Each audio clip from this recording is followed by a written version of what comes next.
Hello YouTube and welcome back to the channel. Today making my predictions for the 2020 edition of Money in the Bank. The second fanless pay-per-view in this current time in WWE where ratings seem to tank every week. We'll see what WWE has in store with both Money in the Bank ladder matches taking place at WWE headquarters in Connecticut. We'll see if they'll pull something out here to drum up some publicity for this show and for shows going on to hopefully bring the ratings back up. So now we'll get into my predictions for Money in the Bank 2020. Match number 1 is for the WWE Championship, and we'll see Drew McIntyre defending his title against Seth Rollins. With McIntyre just winning the title at WrestleMania last month, where he beat Brock Lesnar and then had a weird match with the Big Show afterwards that they showed the night after WrestleMania, I feel as Drew McIntyre will be victorious in this match and keep the WWE Championship. I feel WWE is going to go in a direction with Seth Rollins from now on, for at least until who knows how long. That when it comes to Raws, he's going to be fine. He'll be his normal self. He'll be winning matches. He'll look fine. But then come pay-per-views,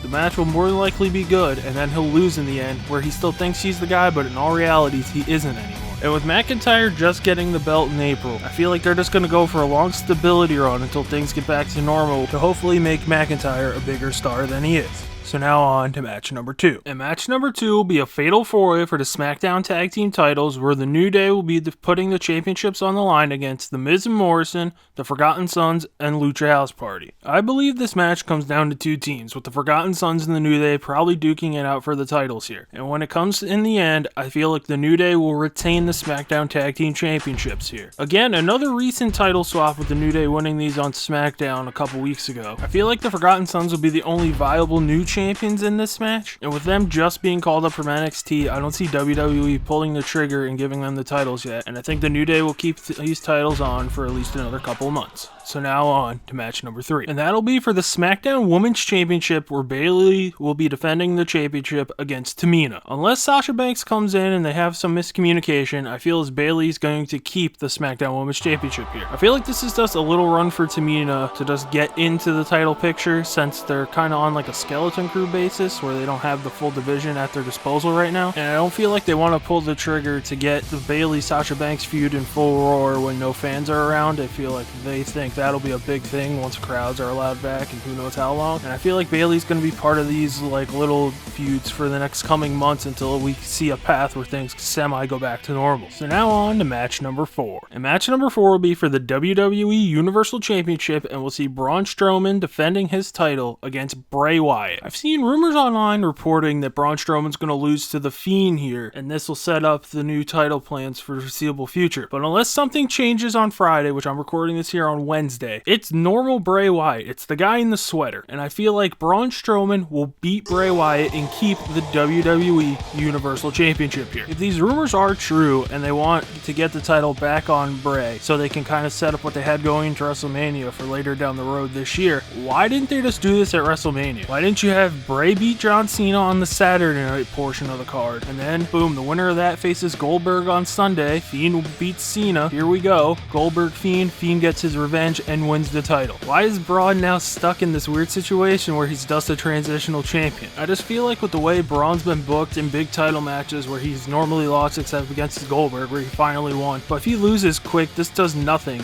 and just will make Braun look worse in the long run. And I think it'd be a weird maneuver if he loses the title on Sunday. So now on to the first part of our main event of the evening. And this will be the Women's Money in the Bank ladder match, where we have Asuka versus Shayna Baszler versus Nia Jax versus Dana Brooke versus Lacey Evans and Carmella. Now, I feel since these both are going to be going on, the men's and the women's at the same time, that there's just going to be complete chaos, and this may be a pain to follow along with. But in terms of this Women's Money in the Bank portion of this fracas here at the end, where both will be going on, the promo for Monday Night Raw is Becky Lynch is going to confront the winner of the match. So I feel like this only leaves Asuka, Nia Jax, and Shayna Baszler as the viable options to win this match. And I don't see Nia Jax winning this match, where they could say, hey, it's a ladder match, she didn't get pinned, she might have gotten tied up in something, they might bury her in something, she might be the one who's falling off the building for all we know. And now I feel like this leaves Asuka and Shayna Baszler here. And with what happened at WrestleMania, I think Shayna Baszler is going to win the Money in the Bank ladder match. I feel as her and Becky can keep going on, where Shayna's just kind of screwing around where she keeps trying to fake cash in, and Becky says, I beat you once, I'll beat you again here. It doesn't matter when you do it, before the inevitable happens, and Shayna Baszler Baszler more than likely will become the Raw Women's Champion, beating Becky Lynch.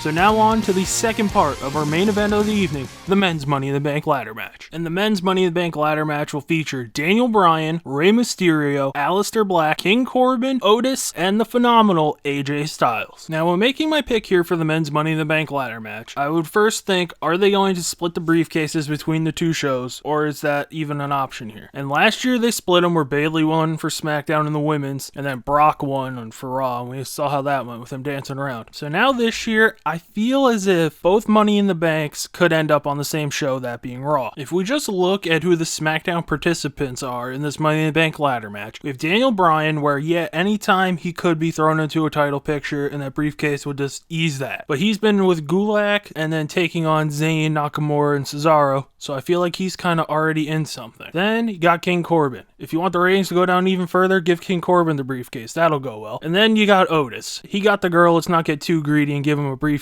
too, and I don't think he'll win here. And now if you look at the Raw participants, you have Rey Mysterio, where they could do a one last ride, like, hey, Rey could walk out as a champion and leave maybe. So without that briefcase, it could happen anytime, and Rey could finally get the WWE Championship for more than a week or a day or 2 hours, whatever it was last time. But I feel like he'd be the third option for Raw. And I feel like this comes down to Aleister Black and AJ Styles as the top two guys to win this Money in the Bank ladder match. With Aleister Black, this could be the stepping stone for him to be turned into a main event player here, with him winning the Money in the Bank contract. But with Drew McIntyre, I believe, holding on to the title here tonight and for a foreseeable future, I think the winner of the Money in the Bank ladder match, men's edition, will be the phenomenal AJ Styles. I know what you're thinking. This guy was buried alive a month ago and now he's Mr. Money in the Bank. This is crazy. He was also buried alive, so that's crazy. But I feel like who can be the better guy to prolong a Money in the Bank potential cash-in, because I feel like they're going to save both of these cash-ins for